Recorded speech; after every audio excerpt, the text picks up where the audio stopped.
NGT 100 కోట్ల రూపాయలు fine వేశారు.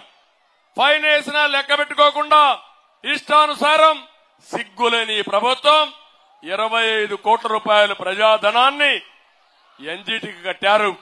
తప్పు వీరిది, శిక్ష ప్రజలకిది. ఇది ఎక్కడ న్యాయమని అడుగుతున్నా.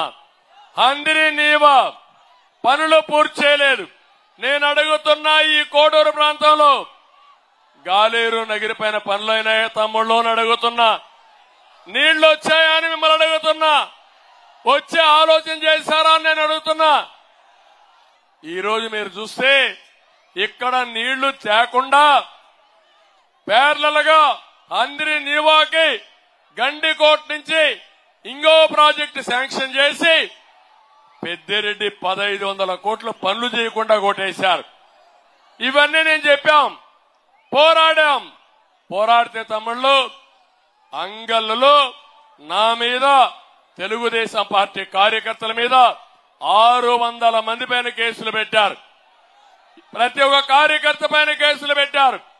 నేను ఒకటే సవాలు విసురుతున్నా, పెద్దిరెడ్డి నీ పని అయిపోయింది, నీ కుటుంబ పాలన అయిపోయింది.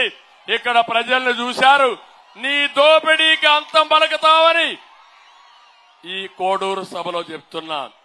నీ దగ్గర డబ్బులున్నాయి, మా దగ్గర ప్రజాబలం ఉంది.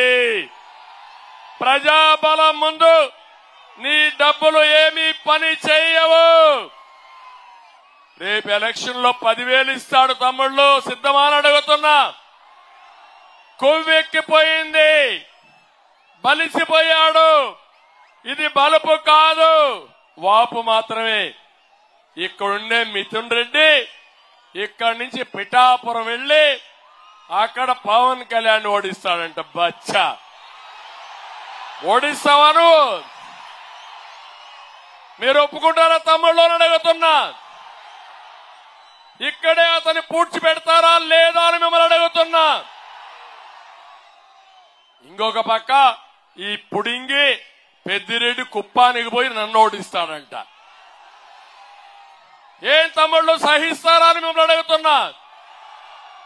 నడమంత్రి స్థిరొస్తే కొవ్వెక్కిపోయి ఇష్టానుసారంగా ప్రవర్తిస్తే ఇక్కడ ఉపేక్షించడానికి ఎవరు లేరు. ఇటు మా జన సైనికులు సిద్ధంగా ఉన్నారు, అటు తెలుగుదేశం పార్టీ కుటుంబ సభ్యులు సిద్ధంగా ఉన్నారు, ఇంకో పక్క బీజేపీ సభ్యులు సిద్ధంగా ఉన్నారు. నిన్ను నీ కుటుంబాన్ని రాబోయే రోజుల్లో రాజకీయంగా భూస్థాపితం చేయడానికి మా వాళ్ళు సిద్ధంగా ఉన్నారని చెప్పి తెలియజేస్తున్నా.